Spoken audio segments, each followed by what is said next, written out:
Polda Papua Barat resmi pecat 2 oknum polisi yang jilat kue HUT TNI.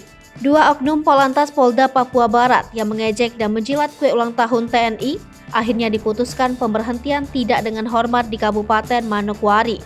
Keputusan PTDH tersebut berdasarkan hasil sidang etik yang digelar di Polda Papua Barat sekira pukul 9 waktu Indonesia Timur hingga 11:30. Hal ini diungkapkan Kabid Humas Polda Papua Barat Kombes Pol Adam Erwendi di Mapolda Papua Barat.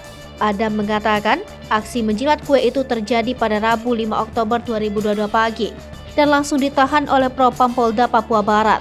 Alhasil, kedua orang itu telah diputuskan bahwa aksi itu masuk dalam perbuatan tercela.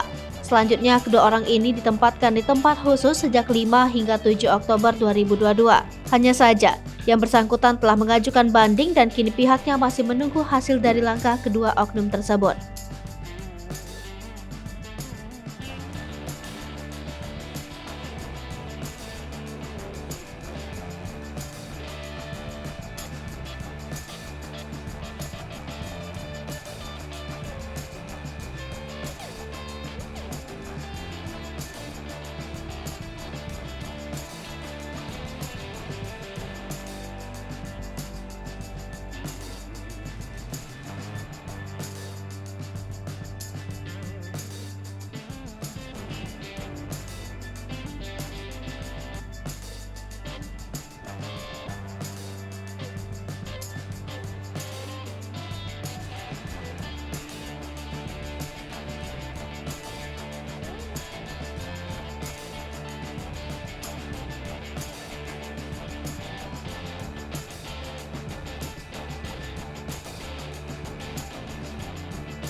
Hai pemirsa Sri Popo TV, jangan lupa komen, like, dan subscribe, serta tonton terus